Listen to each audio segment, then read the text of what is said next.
All right, today I'm here with Makai Aulava. She is a principal at Meridian Middle School, and today we're just going to talk a little bit about her leadership role in education. So, Erica, can you tell me a little bit about your history in education and how you came to be a principal? Absolutely. So I've actually been in education for 21 years. Mm-hmm. I started as a teacher in elementary school where I taught for 8 years. And I started developing an interest in leadership, working in different roles within my immediate team as a fourth grade leader, and then eventually as a building leader and taking on different types of opportunities to train other staff that were just coming into the profession. From there, I moved into middle school for a few years and I became the department chair for the English Language Arts and Social Studies. And from there, I decided to go into administration, where I completed my administration degree while I interned as a dean.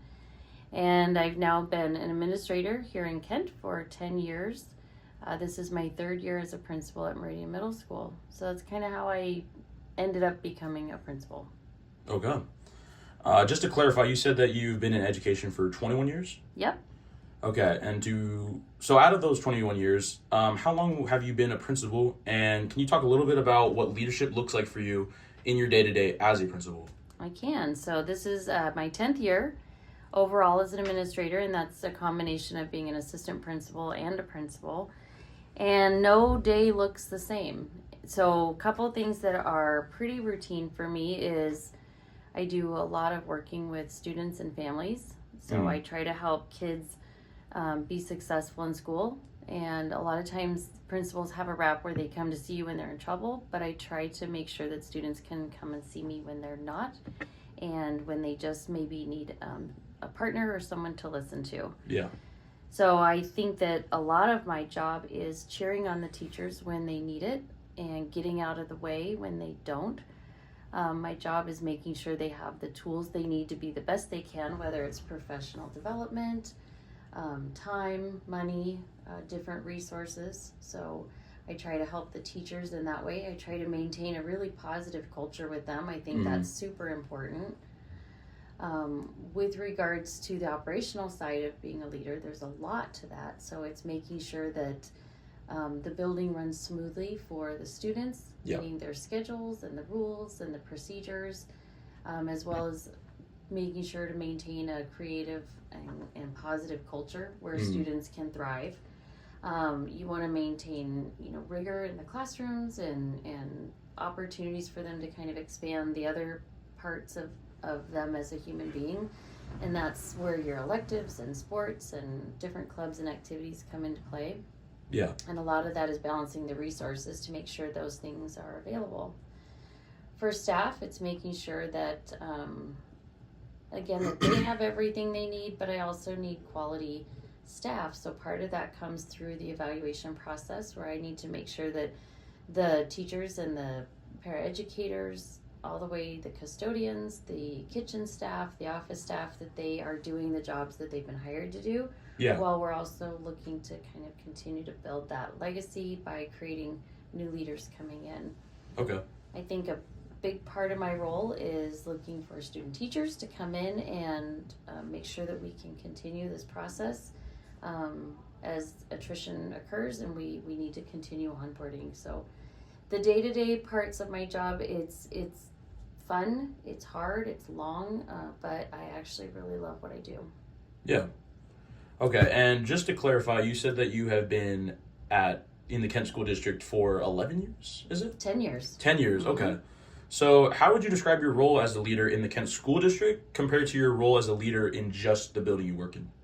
That's a great question. So in the building, I think people look to me to make decisions, to step in when something gets hard, to make sure that everybody has an opportunity to voice an opinion or to give input, and that includes not just the staff but the students and the families. I often am a sounding board for people trying to make a decision. I'm oftentimes the person that people vent to when they're frustrated or when they're angry, or they cry to when they're sad. and they share their successes. So in my building, I think that I'm looked to for that type of leadership. Yeah. In the district overall, and we're the 5th largest district in the state, so we are big. We're about 27,000 students. I think I have a role to maintain a certain professionalism within the district, and what I mean by that is not being part of problems and making sure that when people refer to the district, that means me too.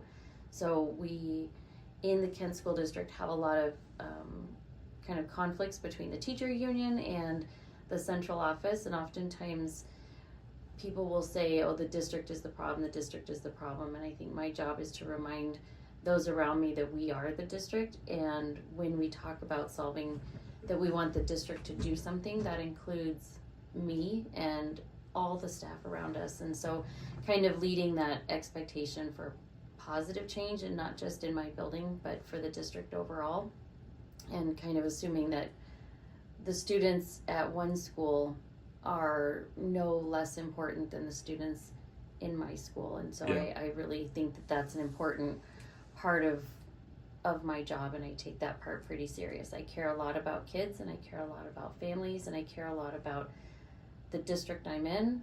You know, my family lives in this district. All 4 of my children have gone through this district, and I think that that is part of what I signed up to be when I became a leader, that it's so much more than just my little role that I play. Yeah, of course. Okay, so just to kind of shift back to you as a leader in the building, one thing I really want to ask is, what are some challenges you face leading a building as a principal? There's, you know, it's really easy to think of all the things that go well day to day, and the parts of my job that I love, and the parts that are hard are in part the parts that I do love. It's hard when a student is struggling, and sometimes there's not anything I can do to fix it, and so part of what I have to do is just make the time I have with that student the best 6.5 hours of their day. So I recognize that there are limitations sometimes to what I can fix.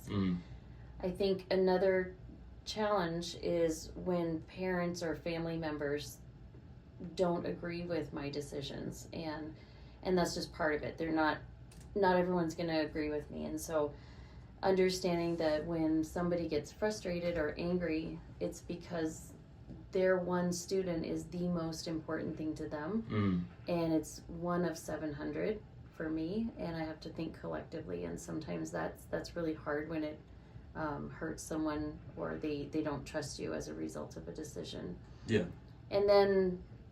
And then I think the last challenge, well, there's 2 more. One is really navigating budget issues and having hard choices. That is difficult when you have to choose one thing over another when you really want both. And then having staff members as they, you know, kind of wax and wane in their ability to teach year to year, and some years are better and some are hard or not as good, and being able to give that feedback when it's someone that you really care about, and how to do that in a way that you still preserve their dignity and you honor the work they've already been doing while still trying to push them to always learn and do better. And so that's kind of a tricky balance sometimes. Yeah, of course. Yeah. One more thing I'd like to ask is, I know being a principal, you know, you have a wide variety of responsibilities in your day-to-day. Would you say that the people you work with, do you think that being a principal is, you know, one of the biggest leadership roles, or do you think that everybody in the building has their own set of responsibilities that are as drastic as yours? Yeah, I think being a really good leader is sharing that role, and recognizing that I definitely couldn't lead without a team that I trust. And so I think shared leadership is a critical role, and if I thought that mine was more important, then I don't think I'd be a very good leader. Yeah, that makes a lot of sense. Well, I feel like we've kind of covered everything I need to know. I really appreciate you taking the time to do this interview, and I'd just like to finish off with one more question. Absolutely. How much longer do you think that, you know, being a principal is in your best interest? So average principals are in a building for 3 to 5 years. Okay. My goal is to probably another 1 or 2 after that. Yeah. Well, sounds good. I hope the best for you in those next couple years, and I really appreciate you taking this interview with me. And yeah, thank you so much. Awesome. Thank you.